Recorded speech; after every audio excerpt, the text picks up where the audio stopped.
गीता में अर्जुन को स्वयं भगवान कह रहे हैं कि उस परमेश्वर की शरण में जा, उसके लिए उन संतों के पास जा जो तत्वदर्शी हो। इसी प्रकार हजरत मोहम्मद को उनका अल्लाह कह रहा है कि कोई और पूर्ण परमात्मा है, उसको पाने के लिए उन तत्वदर्शी संत की तलाश कर। वो प्रभु कौन है, ये जानने के लिए कृपया अवश्य सुनिए जगत गुरु तत्वदर्शी संत रामपाल जी महाराज के अमृत वचन। जिनको बगैर प्रयत्न के सीधे आके मिल गए और उनके घर रहे, पुत्र की तरह उनको सुख दिया, लेकिन वो पुत्र भी दे सकते थे, वो ना भाग्य में हो तो भी दे सकते थे, लेकिन वो विशेष कृपा पात्र थे। परमात्मा अपने जीव को ये संसारिक जो सुख हैं, यहाँ की जो सुविधाएं हैं जिनको हम उत्तम मान रहे हैं, ये भक्ति मार्ग में उत्तम नहीं है, बाधक हैं। तो ऐसा कोई अनजान ही कर सकता है जो अपने निजी बच्चे को और जानबूझ के कीचड़ में गिरे, वो तो कीचड़ से निकाल कर धोया मांजा करे और दोबारा कीचड़ में कोई डाल सकता है? पुण्यात्माओं, आप तो मांगते हो यहाँ के सुख, यहाँ की संपत्ति, संतान, ये मिला आपको, और परमात्मा को आपका पहाड़ जैसा दुख दिखाई देता है। यदि आप जी अब मोक्ष प्राप्त नहीं कर सके, ना जाने कितने जन्मों में ये कष्ट आपको फिर सामने खड़े दिखाई देंगे। यदि इन संसारिक कार कोठियों में, घोड़ा बग्गियों में सुख होता तो परमात्मा एक झोंपड़ी में नहीं रहते, एक झोंपड़ी में नहीं रहते और कपड़ा बुनकर एक सिंपल मैन की, एक बिल्कुल निर्धन व्यक्ति की भूमिका नहीं करते। वो हमें ये दिखाना चाहते थे कि यदि आपको ये ज्ञान हो जाए कि ये काल का लोक है, यहाँ जन्म मृत्यु का दीर्घ रोग आपको लगा हुआ है और जितनी बार भी जन्मोगे आपको ये संकट फिर प्रत्येक बार झेलने पड़ेंगे जो आज जीवन में झेल रहे हो। इसका अंत नहीं, और एक ऐसा सुखमय स्थान है जहां जाने के बाद आपकी जन्म मृत्यु कभी नहीं होगी, और वहां आपका मनुष्य शरीर होगा, आपके बच्चे होंगे, आपकी पत्नी होगी, आपका संतान होगा, एज इट इज होगा, आपका परिवार होगा, वो कभी मृत्यु को प्राप्त नहीं होगा। और यहाँ आप सारा जीवन इन्हीं की सुरक्षा में लगे रहते हैं और पता नहीं कब बिजली गिर जाए। आप पढ़ रहे हो समाचार पत्रों में, देख रहे हो मीडिया, इस इलेक्ट्रॉनिक टीवी चैनलों पर, केदारनाथ नाम के एक धार्मिक स्थान के ऊपर बहुत भयंकर फ्लड आ गया। लगभग 20,000 वहां श्रद्धालु और आसपास के क्षेत्र के लोग मारे गए। बताओ, अब वो बेचारे अपने परिवार के लिए ही बैठे थे, मेरा बच्चा ऐसे हो जाए, मेरी बेटी ये बन जा, पुत्र अच्छा नौकर लग जा, नौकरी लग जा, ऐसे हो जा, धन बन जा। खाक बन गया यहाँ पर, उनकी लाशों भी नहीं मिल लिए, दब गए टनों मिट्टी के ढेर में, खोजत भी ना पाओ है। तो परमात्मा ये दिखाना चाहते हैं, आप जिस लोक में रह रहे हो और जो वस्तुएं आप डिमांड कर रहे हो, ये मांगने की कोई ना, ये तो मैं आप ही दे दूंगा जो तुम्हें आवश्यकता पड़ेगी। और हम केवल एक उद्देश्य लेकर आते हैं, ये हो जाए, वो हो जाए, वो हो जाए। ये तो हो जाएंगे, लेकिन वो काम रह जाएगा जिसके लिए आप यहाँ आए हो। फिर इनका क्या करोगे? क्या मांगो कुछ थिर ना रहा ही, देखत नैन चला जग जाई। 1 लाख पूछ सवालक नाती, उस रावण का जो दीवान बाती। आप क्या मांगोगे भगवान से? एक पुत्र मांग लोगे, थोड़ी बहुत संपत्ति मांग लोगे, धन मांग लोगे, कोई कोठी मांग लोगे, कार मांग लोगे, ठीक है। अगर आप मोक्ष नहीं चाहते हो तो ये भी दे देंगे आपको। फिर क्या करोगे? रावण के 1 लाख पुत्र थे और सद्भक्ति ना करने से सर्वनाश को प्राप्त हुए। अंत में उनके कोई दीपक जलाने वाला शेष नहीं रहा। सर्व सोने की लंका थी वह रावण से रणधीरम, एक पलक में राज विराजी जमके पड़े जंजीरम। तो परमात्मा उनको संतान भी दे सकते थे, पर नहीं दिया। कीचड़ में नहीं डाल सकते अपने माता पिता अपने बच्चों को, कीचड़ से निकाला करते हैं। तो वो कोई बहन उस नीमा को रात्रि के दिन सामने आई, चली गई 2 इंजेक्शन ला के, एक पुत्र तो चाहिए था। भगवान ने यह क्या करी, तेरा संसार में साझा हो जाता है, लोग देखते नहीं के हैं वो आ गया मनुष्य। तो वह सारी रात करवट बदलती रही बहन नीमा, और सुबह उठ कर उसके पति ने कहा कि चल स्नान करने चलते हैं, समय हो गया। उठकर चल पड़ी। रास्ते में, क्योंकि बेशक उन्होंने मुसलमान धर्म स्वीकार कर लिया था, लेकिन भगवान शिव को भुला नहीं पा रहे थे। रास्ते में अकेले आ रहे थे, नीमा फूट फूट कर रो रही थी कि हे भगवान शंकर, हे देव, हे महादेव, मुझ दासी को भी ये खिलौना दे देते, मेरा भी संसार में मुंह ऊपर को करके जीने का साधन बन जाता। अब मेरा जीना दुभर हो गया मालिक, आप क्या नहीं कर सकते, हमारी भूल को माफ करो, हम तो मूर्ख हैं, तुच्छ हैं, गलती बनी होगी भगवान, एक लाल दे देते, एक बच्चा दे देते, हमारा भी जीवन सुखी हो जाता। रोने लगी बुरी तरह, क्योंकि उस इंजेक्शन ताजे ताजे लगा रखे थे, वह लगा गई थी सामने कोई बावड़ी सी। तो नीरू कहने लगा कि देखो नीमा, यदि हमारी किस्मत में होते तो भगवान दे ही देते, किस्मत में हमारे भाग्य में है नहीं तो भगवान देंगे कहाँ से शिव जी। और रो रो के तू अपनी आंखें फोड़ लेगी, बुढ़ापे में उंगली पकड़ने वाला कोई है नहीं, अंधी हो जाएगी, ये और दुख होगा, तो रोया मत कर। बहुत प्यार से उसको समझाने की चेष्टा करता हुआ चल रहा है। और ऐसे ही प्रार्थना आपस में चर्चा करते करते लहर तारा तालाब पर पहुंच गए। स्नान करने के लिए पहले नीमा चली गई, नीरू बाहर दूर बैठ गया। नीमा स्नान करके बाहर आई उस लहर तारा तालाब के उस घाट से। उसके बाद नीरू स्नान करने के लिए तालाब में प्रवेश किया। तब तक रोशनी सी हो गई थी, थोड़ी थोड़ी उजाला सा हो गया था, सूर्य उदय नहीं हुआ था। और नीमा स्नान करते समय जो वस्त्र बांध कर अपने लपेट कर नहाई थी शरीर के, उसको धोने के लिए जब पुनः तालाब पर गई, उसने क्या देखा कि कमल के फूल के ऊपर कोई वस्तु हिल रही है, क्योंकि परमात्मा कमल के फूल पर शिशु रूप धारण करके विराजमान थे, सतलोक से आकर विराजमान हुए थे और पैर के एक पैर को हिला रहे थे। वो पैर को हिला रहे थे। नीमा ने देखा कि कोई सर्प ना हो, और गौर से देखा तो क्या देखा कि तो बालक है, छोटा सा बच्चा। उसने अपने पति से कहा कि देखियो जी, कमल के फूल पर बालक है, देखिए उस कमल के फूल पर बालक लेटा है। नीरू कहने लगा कि नहा रहा था वो, नाते नाते कह रहा कि नीमा तू मेंटल होली, तू बिल्कुल पागल होगी बच्चों के मोह में। अब तुझे सरोवर के अंदर जल में, गहरे जल में भी बच्चे दिखाई देने लगे, तो कुछ संतोष कर, कुछ सब्र कर। तो वो फिर जोर से कहने लगी देखियो जी, सचमुच देखो देखो देखो सामने। अब उसने सोचा देख तो लूं, या पागल किसको क्या कह रही है। उसने जो ही जिस तरफ वो संकेत कर रही थी ध्यान से देखा, तो सचमुच कमल के फूल पर बालक लेटा है।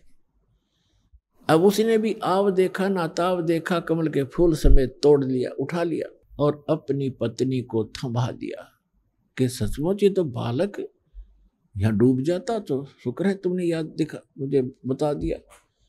अब वो बच्चे को लेकर इतना प्यार करती है और सौ शुक्र मनाती है अपने शंकर भगवान के कि हे भोलेनाथ, हे परमात्मा, आज ही हृदय से पुकारा था, आज ही आपके ने अपनी दासी की पुकार सुन ली। ओए होए, कितना सुंदर बालक दे दिया, सीने को लगावे, कभी उसका मुंह चूमे, प्यार करे और सौ शुक्र मनावे शंकर भगवान के। अपने आत्मा हमारे साथ ऐसे बना हुआ है, करता है सारा कुछ परम अक्षर ब्रह्म। जो सर्वशक्तिमान है कबीर भगवान, और हमें जो कुछ भी यहाँ उपलब्धि हो रही है अपने संस्कारवश, उनका क्रेडिट हम देते रहे ब्रह्मा जी, विष्णु जी और शिव जी और अन्य देव देवताओं को। ये हमारी भूल थी। अब इस बच्चे को अपनी पत्नी को थमा दिया नीरू ने, और नीमा लेकर जल से बाहर आकर उसका प्यार करती है, कभी मुंह चूमती है, कभी सौ शुक्र मनाती है शंकर भगवान के। यहाँ गरीबदास जी महाराज परमात्मा से परिचित होकर सतलोक में भगवान को देखकर वहाँ के सुख और उनकी सामर्थ्य को देखकर वापस यहाँ छोड़े गए। तब उन्होंने कहा था, जगत का पेखना पेख्या, धनी का नाम न लेखा। जगत का पेखना पेख्या, धनी का नाम न लेखा। हम एक दूसरे को कहते हो उसने ऐसे कर दिया, उसने ऐसे कर दिया। जो करने वाला धनी है, कुल मालिक है, उसका जिक्र भी नहीं करते, उसका नाम भी नहीं हमें मालूम। नीरू स्नान करके बाहर आया। अब नीरू ने सोचा कि पहले तो हमें मुसलमान बना दिया बाई फोर्स, बलपूर्वक। हमारा कोई मुसलमानों में अभी इतना मेल मिलाप नहीं है। हिंदू हमसे नफरत करते हैं। अब हम मुसलमान बनाए, दीन बदल दिया हमारा कोई बस नहीं चला। बतेरी गलानी है हमें, पर विवश से हम जाएं कहाँ। फिर उसने सोचा कि यदि आज हम इस बच्चे को लेकर जाएंगे तो नगर निवासी पूछेंगे किसका उठा लाए, कमबख्त हो तुम, इसकी माँ रो रही होगी, छोड़ के आओ, बताओ किस कहाँ से लाए हैं। वो स्वयं कल्पना कर रहा है कि हमारे साथ ऐसी बीत सकती है, और बच्चा भी जाएगा और हमें देश निकाला भी मिल जाएगा, नगर से निकाल दिया जाएगा। इस डर के कारण नीरू ने अपनी पत्नी को समझाया कि देखो हमारे साथ ऐसे ऐसे बन सकती है और हम कहीं के नहीं रहेंगे, बच्चा भी नहीं रहेगा। तो उसकी पत्नी कहती है कि जी मुझे नहीं मालूम, इस बालक ने मेरे ऊपर के जादू कर दिया, अब मैं इसके बिना प्राण त्याग दूंगी, मैं रह नहीं सकती, मैं इसके बिना जिंदा नहीं रहूंगी।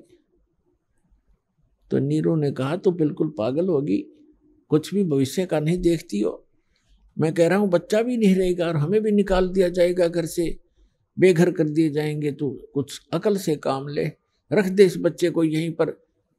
अपने पूरे जीवन में उस महापुरुष ने अपनी पत्नी की तरफ प्रथम बार हाथ किया था कि मैं तेरे थप्पड़ मार दूंगा, तू ज्यादा मुंह लग गई है।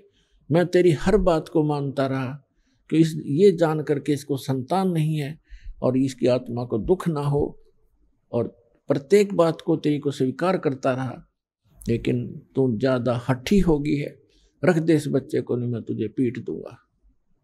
बहुत दुखी होकर के उसने हाथ किया अपनी पत्नी की ओर, और वो टस से मस नहीं हो रही थी कि मार बेशक, बच्चा नहीं छोड़ूंगी।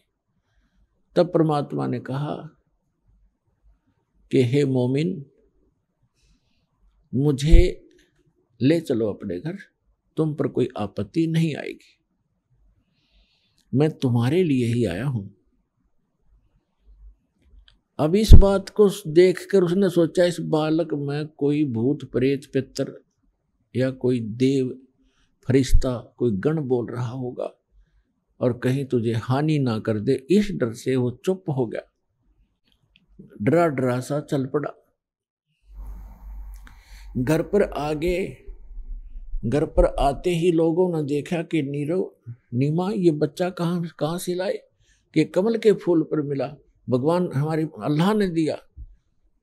अब वो नू तो कहना शंकर भगवान ने दिया, वहां लाकर ना पड़ा उसने, अल्लाह ने दिया है ये। अब सारे आसपास के मोहल्ले के व्यक्ति, स्त्री पुरुष बालक इकट्ठे हो गए, कहने लगे इतना सुंदर बालक है, ओहो इसका चेहरा ऐसे दमक रहा है जैसे देवताओं का हो, कोई कहे तो बहुत ही सुंदर बालक है, ऐसा चेहरा, ऐसा इसका फुर्तीला शरीर है, ये कोई देव आया है, कोई कुछ कर रहा, कोई कुछ कह रहा।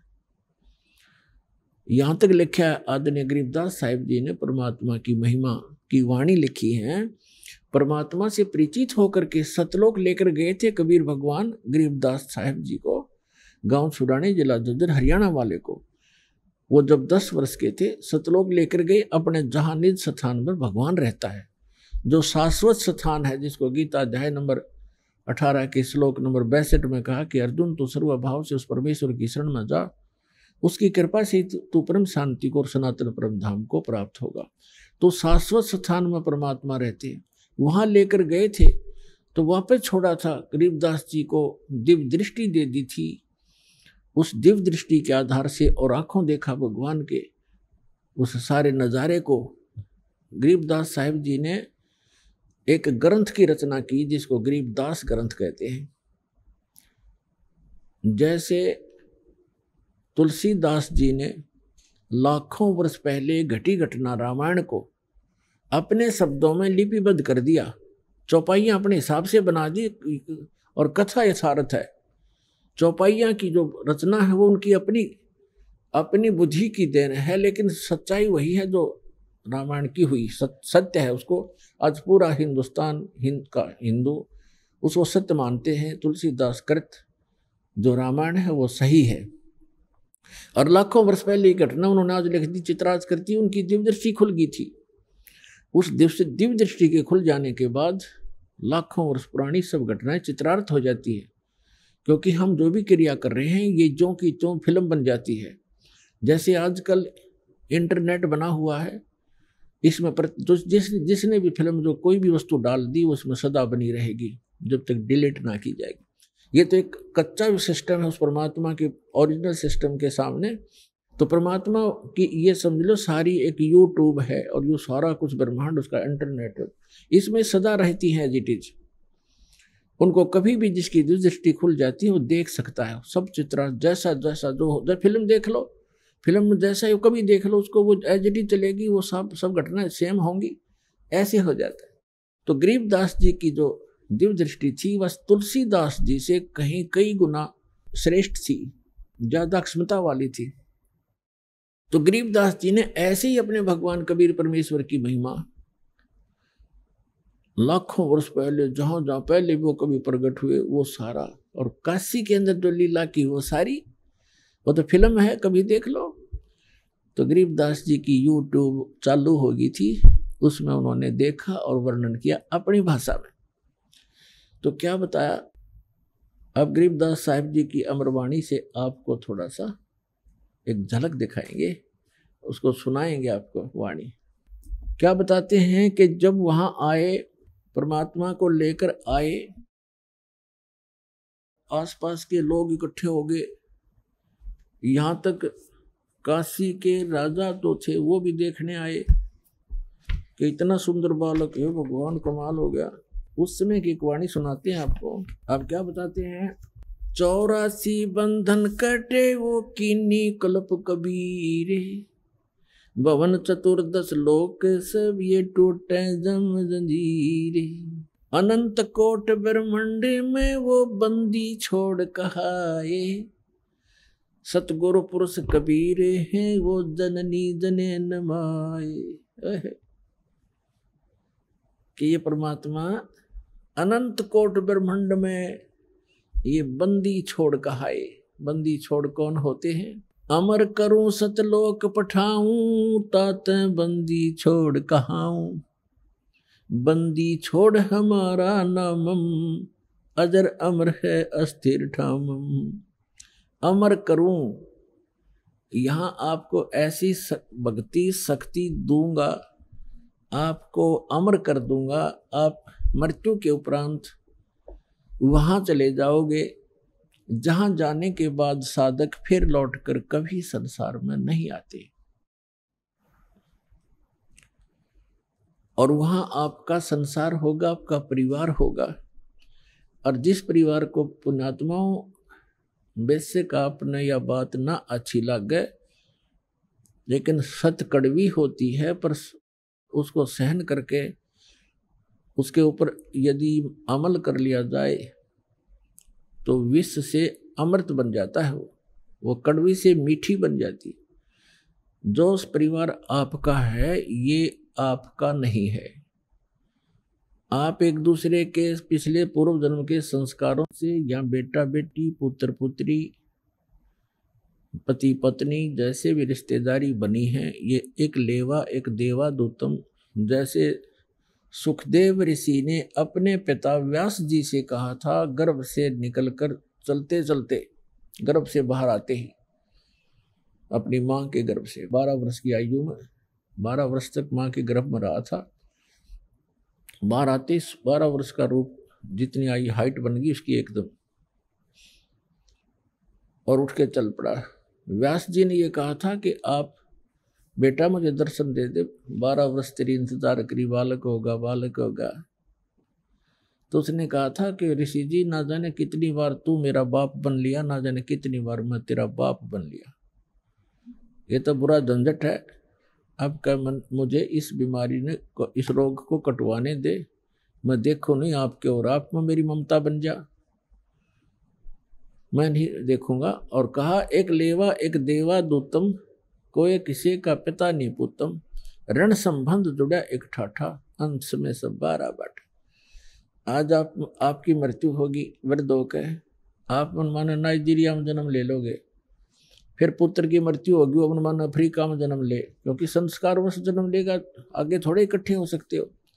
और ये जो साधना आपको बताई जाती है सत भक्ति, इससे आप पूरे परिवार जो आज दीक्षा ले लेगा, क्योंकि ममता तो आपकी में रहेगी थोड़ी बहुत, लेकिन आप में एक आस्था और प्रबल हो जाएगी इस ज्ञान के आधार से कि हम वहां जाएंगे सतलोक में, और इनको हमने भक्ति पर लगा दिया, ये भी वहीं आ जाएंगे अपना समय पूरा करके, तो हम फिर वहीं ऐसे इकट्ठे हो जाएंगे, क्योंकि ये सत्य है और ये ज्ञान आपके हृदय में समाया रहेगा। इनमें अगर आस्था भी रहेगी तो आप यहाँ रहना नहीं चाहोगे। आस्था का अर्थ होता है उसके अंदर वापस आकर यही इनके पास रहने की आस्था अगर आपकी रहेगी तो फिर पार नहीं हो सकोगे। इस ज्ञान के आधार से आपके हृदय में ये समा जाएगा कि ये लोग ठीक नहीं है, हे भगवान फिर जन्म ना देना, हे परमात्मा हमारा भी जन्म फिर ना देना। और हमारे संबंध में जो आए हैं बच्चे, कोई किसी भी नाते रिश्ते में है, पिता है, पुत्र है, पुत्री है, पत्नी है, दादी है, माँ है, तो इनको भी आपकी यही अर्ज होगी, कभी होगी तो ये भी वहीं आ जाए और वहीं फिर हम सदा रहेंगे। यहाँ तो आज मर गए और फिर मन माने यहीं आस्था होगी तो फिर यहाँ जन्म ले लोगे। ये जन्म मरण का रोग ऐसे कटेगा जो अब दास उतारा। तो कहने का भाव ये है कि आप एक दूसरे के साथ यह परिवार बना है, ये एक ऋण है, एक दूसरे का कोई लेना देना है। तो वो भी इंसान अच्छा नहीं होता जो लेन देन ठीक से ना करे। आपको ये पता लग गया कि ये इनका हमें आपस में कुछ लेना देना है, इसलिए हमारे साथ है, तो वो इंसान भी निकम्मा होता है जो अपने लेन देन को ठीक से ना सुलझावे, वो भी अच्छा नागरिक नहीं होता।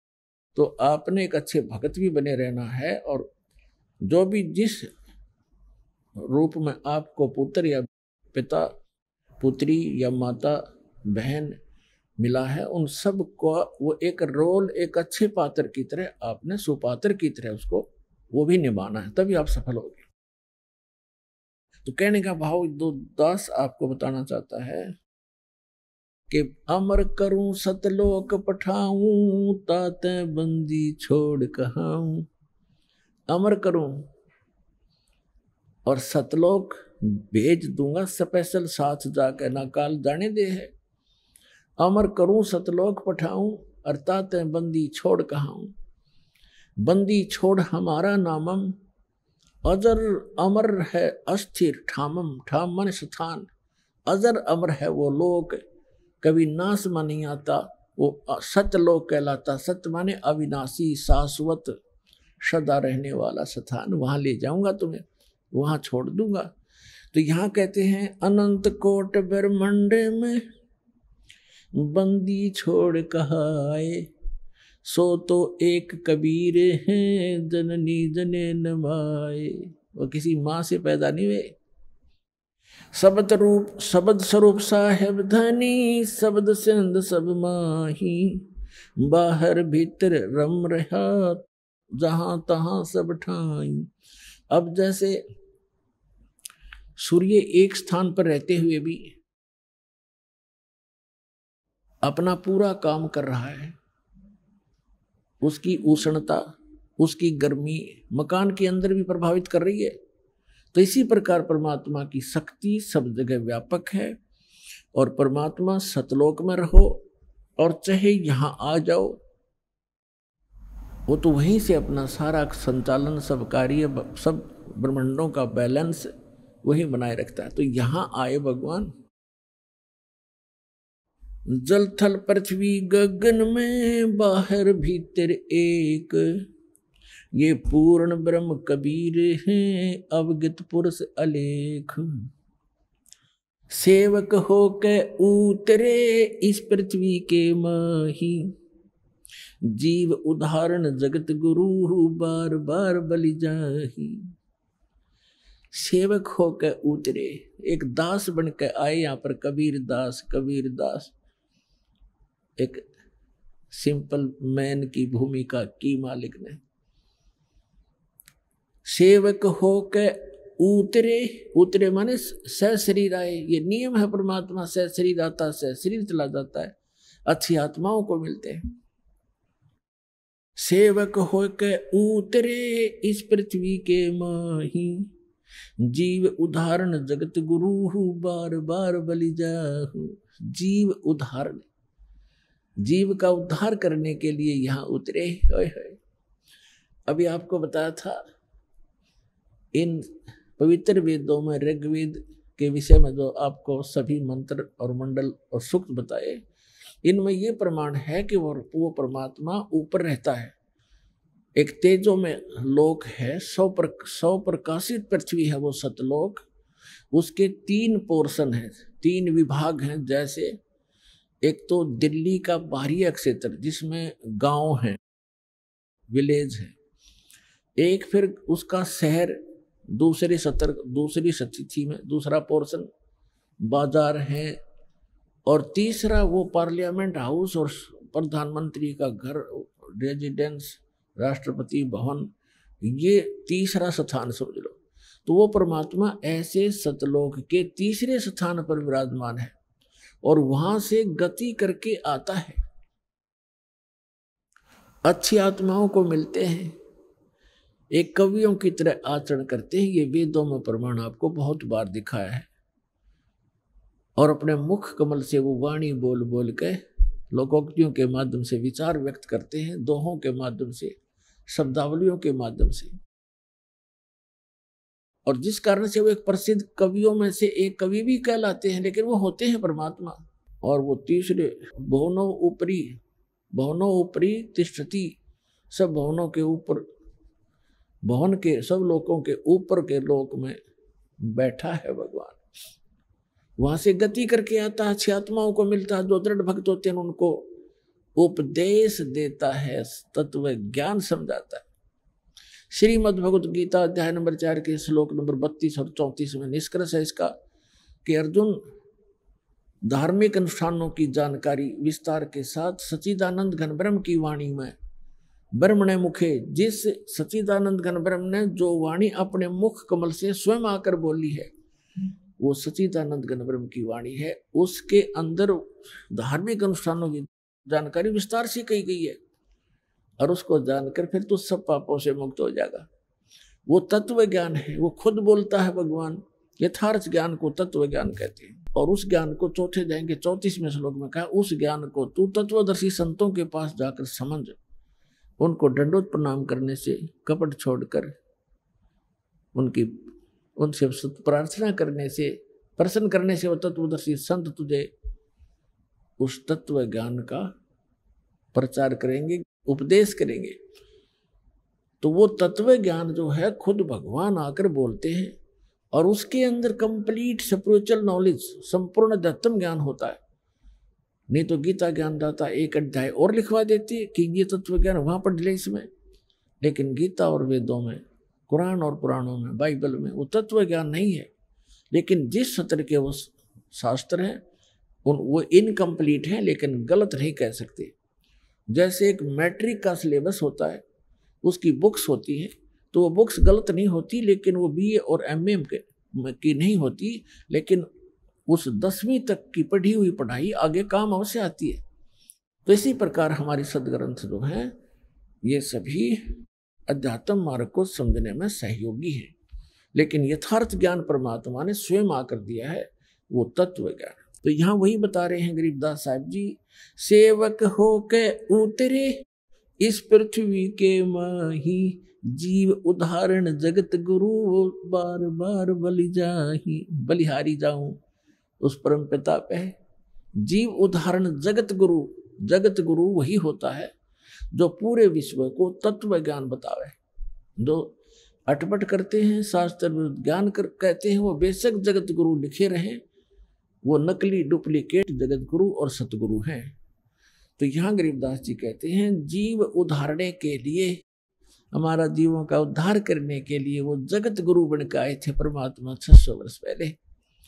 और परमात्मा के कबीर साहिब के एक दुल्हा धानक, एक अछूत कहा करते उसको, और 64 लाख सिद्ध हो जाना बालकों का खेल नहीं है। आज से 550 पौने 600 वर्ष पहले इस भारतवर्ष में, भारत कहाँ तक था, पश्चिमी और पूर्वी पाकिस्तान, अफगानिस्तान, बलोचिस्तान, इराक और ईरान तक भारत था उसमें। और इसमें कितनी आबादी होगी, उसमें मुश्किल से 4 करोड़, और 4 करोड़ आबादी में से 64 लाख से सोना एक दुल्हे के हो सकते हैं? वो दुल्हा हो सकते हैं? वो समर्थ शक्ति थे, दुल्हा कर्म से थे, लेकिन वो परमात्मा थे। और कर्म इसलिए कर रहे थे कि भाई मेरे से निर्धन कोई नहीं, और परमात्मा पाने के लिए सत भक्ति हो, चाहे गरीब हो चाहे अमीर हो, क्योंकि उन्होंने राजाओं को भी दीक्षा दी और सेठों को भी, साहूकारों को भी दीक्षा दी, लेकिन उनको सच्चाई से परिचित कराया कि मोक्ष पाने के लिए ये बकवाद संसारिक छोड़नी पड़ेगी, तभी मुक्त होगी। तो इसलिए यहाँ गरीबदास जी कहते हैं कि वो दास बनकर उतरे। जैसे रामानंद जी को परमात्मा सचखंड लेकर गए, सतलोक शाश्वत स्थान पर, स्वामी रामानंद जी को फिर वापस छोड़ा, तब कहा था दोहू ठोर है एक तू भया एक से दो, दोहू ठोर है एक तू, ऊपर भी आप ही हो, नीचे भी आप ही हो, और गरीबदास हम कारणे तुम आए हो। मगदो गरीबदास जी ने अपनी वाणी में लिखा है, गरीबदास जी की इसलिए नाम लिया जाता है, जैसे तुलसीदास जी की उन चौपाइयों में उनका नाम तुलसीदास होता है, लेकिन महिमा श्री राम की ही होती है। तो गरीबदास जी चित्रण कर रहे हैं, और रामानंद जी ने जो देखा, जो बोला, जो सोचा, बोलत रामानंद जी सुनो कबीर करतारे, गरीबदास सब रूप के तुम ही सिरजनहारे। तो यहाँ क्या बता रहे हैं, जो प्रसंग चल रहा है, काशीपुरी कष्ट किया उतरे अदर अदारे, उतरे अवतरित हुए, किसी माँ के जन्म कबीर परमेश्वर जी ने नहीं लिया। मोमिन को मुजरा हुआ जंगल में दीदारे, कोट किरण शशि भान सुध, आसन अधर विमान, और परसत पूर्ण ब्रह्म को ये शीतल पिंड और प्राण। गोद लिया मुख चूम कर हेम रूप झलकनते, जगर मगर काया करे जैसे दमके पद्म अनंत। काशी उमटी गुल भया उस मोमिन का घर घेरे, कोई कहे ब्रह्मा विष्णु है, कोई कहे इंद्र कुबेर, कोई कहे वरुण धर्मराय है, कोई कहते ईसे, 16 कला सुभान गति, कोई कहे जगदीश। भक्ति मुक्ति ले उतरे वो मिटन तीनों ताप, मोमन का डेरा लिया फिर कहे कबीरा बाप। दूध न पीवन अन्न भखे है, ना पालने झूलंत, अधर अमान ध्यान में कमल कला फूलंत। कोई कहे ये छल ईश्वर नहीं, कोई किन्नर कहलाए, कोई कहे ये गण ईश का जो जो मात्र सावे। अब जो भी आके देखे कोई अपनी अपनी सोच से लड़के की महिमा बता रहा है। कोई कहे ये वरुण है, जल का देवता, और कोई कहे ये तो इतना, इसके चेहरे से ऐसी झलक, ऐसी रौनक है कि ये तो ऐसा लगता है कि यहाँ का कोई धर्मराज प्रकट हो गया। अब जिसकी जितनी आत्मा निर्मल थी भगवान उसा ही दिखा था उसे। कोई कहे ये, कोई कहे तो ये ईश, ये तो भगवान है। और 16 कला सुभान गति, कोई कहे जगदीश। फिर कहते हैं कोई कहे छल ईश्वर नहीं, कि ईश्वर नहीं है, ये कोई देव है, कोई गण है, कोई किन्नर है। और कोई कहे गण ईश का जो जो मात रिसाए। खलक मुल्क देखण गया ये राजा प्रजा रीत। राजा भी प्रजा भी देखण आए उस परम पिता के छोटे से बच्चे को, इतना सुंदर थे। जम्बू दीप जिहान में वो उतरे शब्द अतीत। इस जम्बू दीप में, इस अपने भारतवर्ष के अंदर वो परमात्मा अवतरित हुए, शब्द रूपी उतरे अविनाशी रूप में। दुनी कहे यो देव है और देव कहते हैं ईश। ईश कहे पर ब्रह्म है ये पूर्ण विश्व बीस। अब दुनिया का यो देवता दिखे, और देवता कहते हैं ऊपर से कि नहीं ये तो भगवान है। वो किसने भगवान माने हैं? विष्णु जी को देवता। और विष्णु जी कहते हैं नहीं ये तो पूर्ण ब्रह्म है, विश्व बीस, पार ब्रह्म है, पूर्ण विश्व बीस, इसमें कोई शक नहीं। अब फिर क्या बताते हैं? भक्ति मुक्ति ले उतरे, ओए होए। जैसे ऋग्वेद मंडल नंबर 9 सूक्त 95 के मंत्र 2 में कहा कि वो परमात्मा आके और घूमता फिरता है, चलता फिरता है, एक कवि की तरह आचरण करता हुआ। ऋग्वेद मंडल नंबर 9 सूक्त 94 के मंत्र 1 और मंडल 9 सूक्त 95 के मंत्र 2 का सारांश है कि वो परमात्मा, इसका सारांश है कि वो परमात्मा कवियों की तरह आचरण करता है। अपने मुख से, अपनी वाणी से बोल बोल के ज्ञान सुनाता है। और वो ऐसे गूढ़ मंत्रों को, गुप्त मंत्रों को प्रकट करता है। तो यहाँ गुप्त ज्ञान को और गुप्त मंत्रों को प्रकट करता है। जैसे कबीर साहब ने कहा कि सोहम शब्द हम जग में लाए और सार शब्द हमने गुप्त छपाए। तो सोहम शब्द आप जी को किसी भी वेद, गीता और पुराणों में नहीं मिलेगा। ये परमात्मा ने आके प्रकट किया। सार नाम अभी तक कति डिस्क्लोज नहीं कर रखा था। सोम तो बहुत से लोग, ये संत भी लागे अनअधिकारी होते हुए भी मंत्र देते रहते हैं। ये है यूं, इस मंत्र को ये देने के अधिकारी भी नहीं, इस दास के अतिरिक्त विश्व में नहीं कोई। और वो सार नाम है, वो तो इनका अवा भी नहीं लगन दी दाता ने, वो दास के पास है। इस कंप्लीट कोर्स से ही ट्रीटमेंट होगा। तो क्या बताया है? भक्ति मुक्ति ले उतरे, लेकर अवतरित हुए। भक्ति मुक्ति ले उतरे ये मिटन तीनों ताप। मोमन के डेरा लिया ये कहे कबीरा बाप। एक मुसलमान के, मोमिन मुसलमान के घर, दुल्हे के घर वहां रहने लगे और उसको बाप, पिताजी कहते हैं, बाबा पापा कहते हैं। दुल्हे नीरू को कहते पिता कहते हैं। दूध न पीवे न अन्न बखे, नहीं पलने झूलंत। अधर अमान ध्यान में वो कमल कला फूलंत। अब गरीबदास जी कहते हैं ना दूध पीवे ना अन्न खावे, लेकिन और स्वस्थ ऐसे हैं जैसे कमल का फूल होता है। कमल कला फूलंत। कमल का फूल की एक ऐसी परमात्मा ने उसमें शक्ति दी है, ऐसा गुण दिया है कि कमल का फूल किसी सरोवर में हो और वहां कितनी स्पीड से पानी प्रवेश हो जा, और वो साथ की साथ बढ़ता चला जाता है, चाहे कितना ही बढ़ जाए, कितना ही ऊंचा, वो साथ बढ़ता चला जाएगा, उसको ऊपर ऊपर पहुंच रहेगा परली सतह पर। तो परमात्मा कहते हैं कि गरीबदास जी कहते हैं परमात्मा ना दूध पीवे ना अन्न खावे, और फिर भी स्वस्थ ऐसे न फूल रहा शरीर, जैसे स्वस्थ हो, जैसे बच्चा प्रतिदिन किलो दूध पीता हो, 1 किलोग्राम, इतना स्वस्थ शरीर।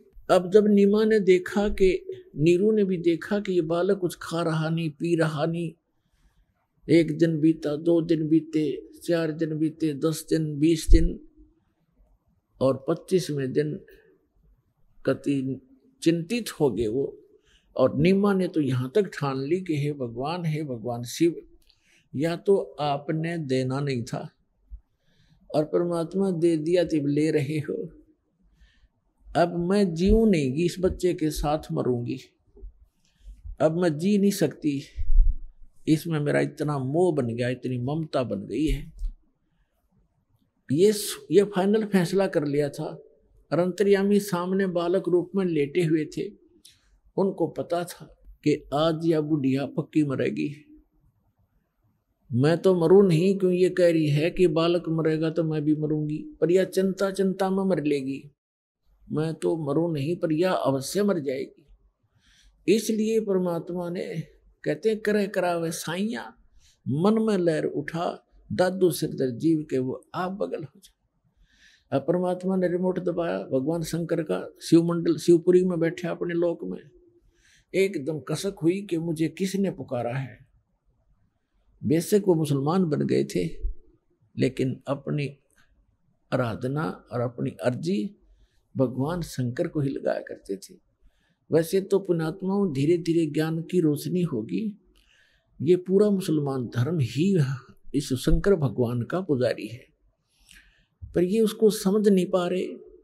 और जो इनका जो कुरान शरीफ का ज्ञान दाता है वो है ये काल ज्योत निरंजन। इसी ने गीता का ज्ञान दिया, इसी ने वेदों का ज्ञान दिया और इसी ने बाइबल का ज्ञान दिया। और गरीबदास साहिब जी ने कहा कि वही मोहम्मद वही महादेव, वही मोहम्मद वही महादेव, वही आदम वही ब्रह्मा, दास गरीब दूसरा कोई नहीं, देख आपने घर में। अब गरीबदास जी कहते हैं कि तुम अलग अलग समझकर झगड़ रहे हो। वही जैसे ईसा जी आए थे विष्णु जी के लोक तय, और हजरत मोहम्मद जी आए थे भगवान शंकर के लोक तय, और बाबा आदम आए थे ब्रह्मा जी के लोक से। या गरीबदास जी कहते हैं परमात्मा से प्राप्त ज्ञान के आधार से कि वही मोहम्मद वही महादेव, वही आदम वही ब्रह्मा, और दास गरीब दूसरा कोई नहीं। देख अपने घर में कि आप जी यदि साधना करके देख लोगे, प्रत्येक मानव का शरीर चाहे किसी भी धर्म मजहब से संबंधित है, एक जैसा है। उसके अंदर कमल भी एक जैसे हमारे रीढ़ की हड्डी है, जो जिसको बैकबोन बोलते हैं, पीछे की जो हड्डी है बैकबोन पिछले की, इसके अंदर की साइड में जैसे बहुत ऐसा स्थान है जिस पर छोटी छोटी सी ऐसे नाभि कमल, नीचे मूल कमल, गुदा से 2 उंगल ऊपर अंदर की तरफ, और उससे 2 उंगल ऊपर लगभग स्वाद कमल है ब्रह्मा जी। जिस मूल कमल में गणेश जी का निवास है, यानी गणेश जी का चैनल समझ लो कि गणेश जी के लोक में जो भी क्रियाएं हो रही हैं आप इस अपने मूल कमल में देख सकते हो। जब आपका कनेक्शन जुड़ जाएगा, सारी डैश डैश लग जाएंगी, ये दास लगा देगा सारी, और फिर आपके वो चैनल चालू हो जाएंगे। ये तो एक टीवी है शरीर, इसके अंदर चैनल हैं, और जौन सा भी चैनल आप ऑन करोगे, चलाना चाहोगे तो वही चलेगा। तो इस प्रकार इसके अंदर सब चैनल हैं। फिर ना भी चैनल है, ना भी कमल।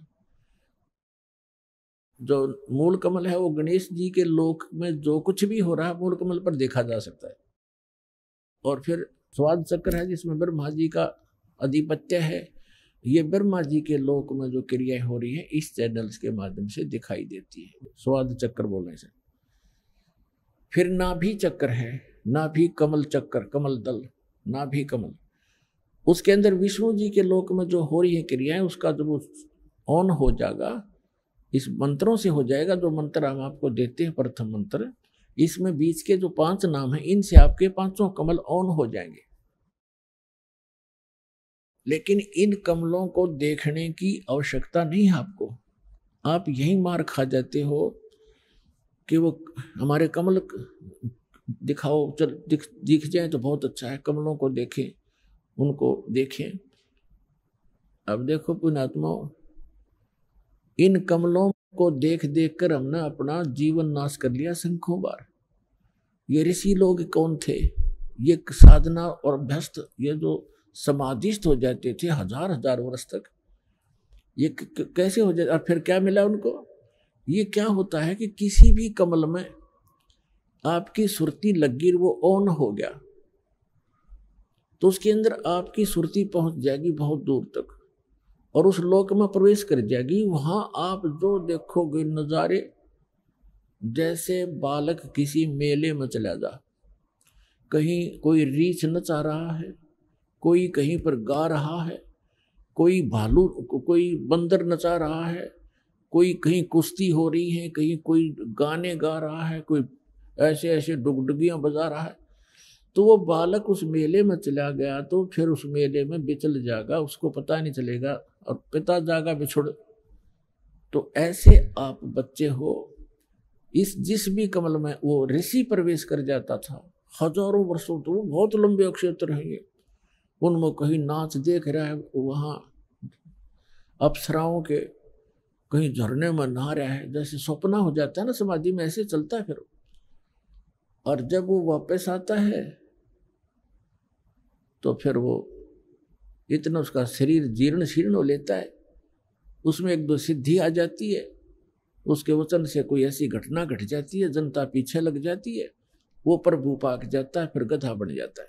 आइए अब हम उन श्रद्धालुओं के अनुभव जानते हैं जो जगत गुरु तत्वदर्शी संत रामपाल जी महाराज जी से दीक्षा प्राप्त कर चुके हैं तथा उनके द्वारा बताए गए भक्ति मार्ग पर चल रहे हैं। सर नमस्कार। नमस्कार सर। सर क्या नाम है आपका? सर मेरा नाम कमल कुमार है।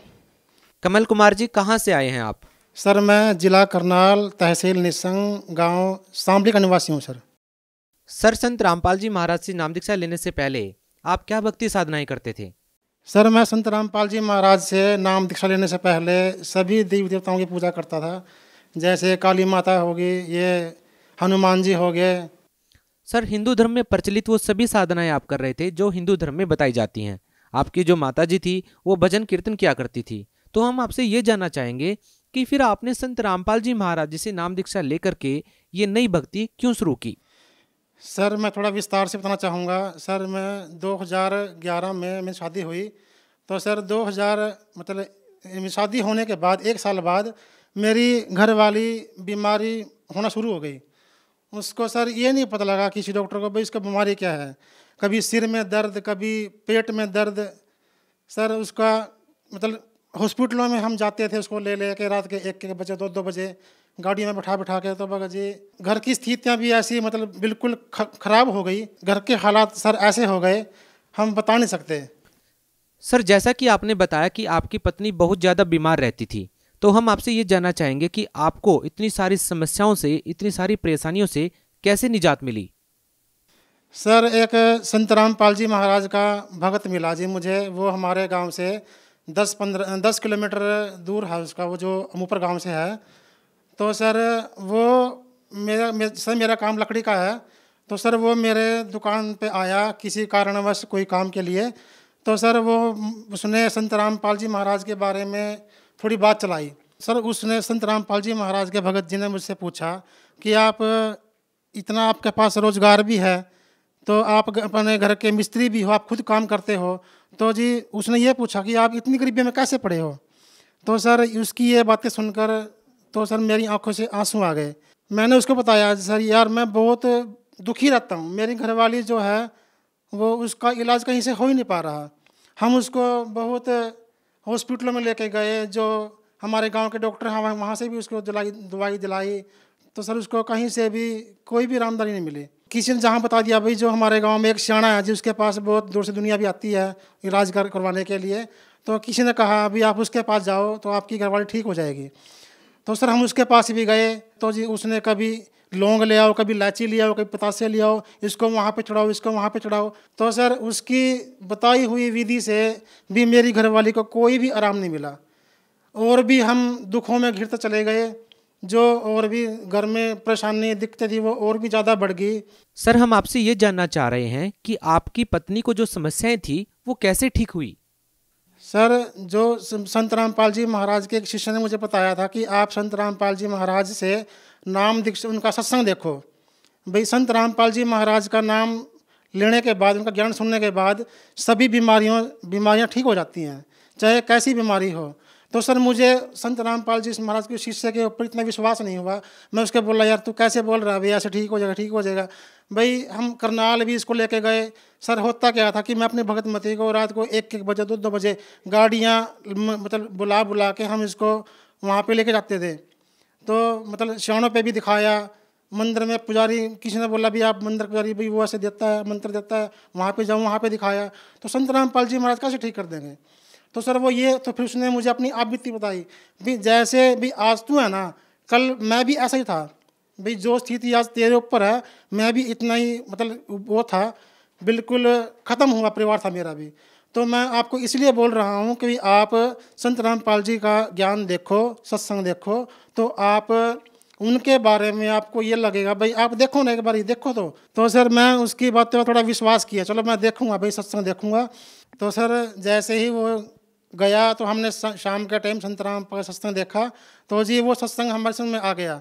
तो मेरी माँ ने भी हाँ भर ली, चलो भी हम नाम दीक्षा ले लेंगे। तो सर उसके बाद मैंने अपनी घरवाली से बोला भाई आप संत रामपाल जी महाराज का नाम मतलब लोगे, आप बिल्कुल ठीक हो जाओगे। तो सर वो ये बोली भाई मैं काली माता की पूजा करती हूँ, मैं अपनी काली माता को नहीं छोड़ सकती, चाहे आप जो मर्जी कर लो, आप ले हो, मम्मी ले हो, कोई ले हो, मुझे कोई इतराज़ नहीं।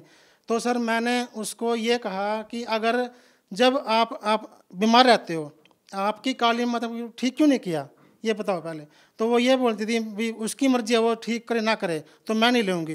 तो सर मैंने उसको एक ऐसी कड़वी कड़वी बातें कही, तो सर उसने मेरी बात को मान लिया, चलो मैं आपके कहने से नाम दीक्षा ले लेती हूँ।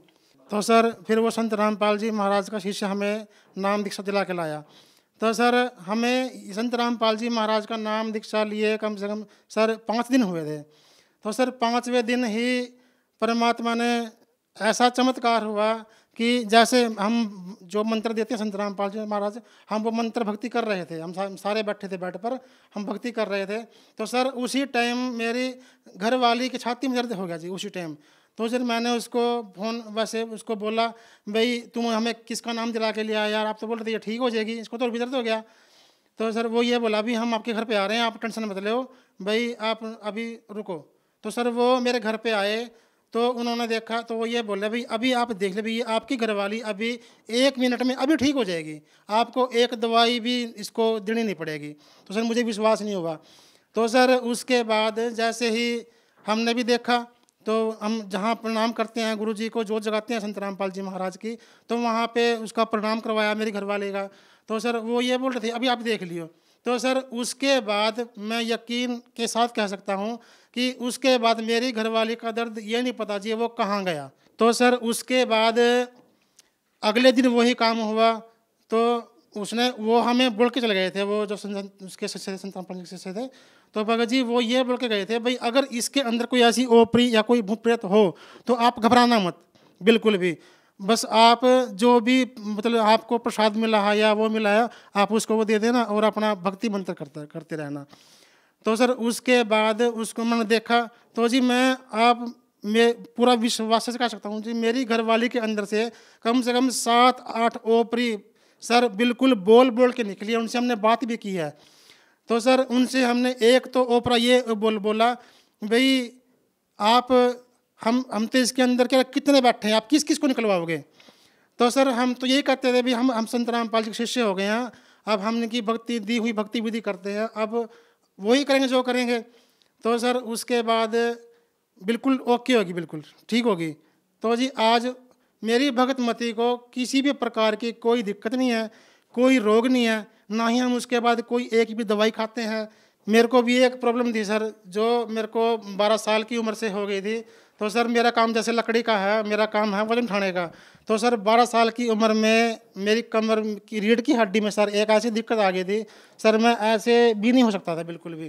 तो सर काम करता था तो बिल्कुल मेरी कमर इतनी दुखती थी तो सर मेरे को काम छोड़ के बैठना पड़ता था। तो सर उसके बाद वो दर्द भी मेरा आज तक ये नहीं पता जी कहाँ गया। बिल्कुल मैंने एक भी दवाई नहीं खाई, ना ही मैंने कोई आज तक किसी से कोई दिखाया किसी डॉक्टर को। तो सर संत रामपाल जी महाराज का नाम लेने के बाद सर मेरी वो कमर का दर्द भी बिल्कुल गायब हो गया, मेरे बच्चे बिल्कुल ठीक हो गए, मेरी घरवाली बिल्कुल ठीक होगी। तो सर जैसे कि मैं आपको बताना चाहूँगा, मेरे घर की स्थितियाँ ऐसी ख़राब हो गई थी सर, मेरे पास अगर एक टाइम ऐसा था सर, मेरे को सिर्फ घर में सब्जी बनाने के लिए भी पैसे नहीं बचते थे। तो सर बिल्कुल घर की स्थितियाँ हालत इतनी ख़राब हो चुकी थी सर, मैं बता नहीं सकता। तो सर उसके बाद अब जैसे ही हमने संत रामपाल जी महाराज से नाम दीक्षा ली तो सर हमारे घर की स्थितियाँ भी बिल्कुल ठीक होने लगी। तो उस टाइम सर कोई घर में सेविंग भी नहीं होती थी सर, जिसका हमने कर्जा देना था हम वो भी नहीं दे पाते थे। संत रामपाल जी महाराज का नाम लेने के बाद सर अब हमारा कर्जा भी उतर गया। और सर मैं आपको एक बात और बताना चाहूँगा सर, हमारे पास रहने के लिए बस एक ही कमरा था और वो भी बरसात के मौसम में कभी यहाँ से टपकता था, कभी वहाँ से टपकता था। तो सर अगर कोई मेहमान भी आ जाए तो हम उसको कहाँ बिठाते थे। तो आज संत रामपाल जी महाराज की कृपा से आज गुरु जी ने मेरा 2 मंजिली मकान बना दिया सर। मेरे पास कभी एक मोटरसाइकिल लेने के लिए भी सर पैसे नहीं होते थे। आज संत रामपाल जी महाराज की कृपा से मेरे पास एक मोटरसाइकिल भी है और एक टेम्पू फोर व्हीलर भी है। तो सर आज मालिक की सतगुरु रामपाल जी महाराज की दया से मुझे कोई भी दिक्कत नहीं, कोई परेशानी नहीं, बिल्कुल आज भला चंगा कर दिया संत रामपाल जी महाराज ने। सर जैसा कि आपने बताया कि आपकी पत्नी बहुत ज़्यादा समय से बीमार थी, भूत प्रेत की बाधा से पीड़ित थी, तो सर हम आपसे ये जानना चाहेंगे कि संत रामपाल जी महाराज ने कोई झाड़ फूक किया या फिर कैसे संत रामपाल जी महाराज से नाम दीक्षा लेने के बाद आपकी पत्नी की जो भूत प्रेत की बाधा थी वो बिल्कुल ठीक हो गई? सर संत रामपाल जी महाराज ने हमें कोई भी ऐसी क्रियाक्रम नहीं बताया, कोई झाड़ फूक नहीं दिया। संत रामपाल जी महाराज ने हमें सर शास्त्रों के अनुसार भक्ति बताई। उस शास्त्रों के अनुसार भक्ति करने से आज मेरी भगतमती, मेरी घरवाली बिल्कुल ठीक है, बिल्कुल मेरे परिवार में बिल्कुल सुख है सर आज। सर आप भगत समाज को क्या संदेश देना चाहते हैं? सर मैं भगत समाज को यही संदेश तो मैं क्या दूं सर, मैं तो एक विनती कर सकता हूं हाथ जोड़कर, तो मैं मतलब विनती कर सकता हूं। पर अगर आज जो भी समाज आज समाज बहुत दुखी है, जैसे मैं दुखी था, आज और भी कोई मेरे भाई बहन जो दुखी हैं, मैं तो जी यही कहूँगा जी आप संत रामपाल जी महाराज का सत्संग टीवी पर आता है, आप उनका सत्संग देखो और जितनी जल्दी भी हो सके, ये एक श्वास बहुत कीमती है। मानुष जन्म दुर्लभ है, ये मिला ना बारंबार, जैसे तरवर से पत्ता टूट गए वो भंवर न लगता डर। सतगुरु रामपाल जी महाराज कहते हैं भाई ये एक सांस की कीमत है, यहाँ पे एक पल का कोई भरोसा नहीं है। तो जी संत रामपाल जी महाराज का सत्संग देखो और उनसे नाम दीक्षा लो और अपना कल्याण करवाओ। जी धन्यवाद। सत साहिब जी।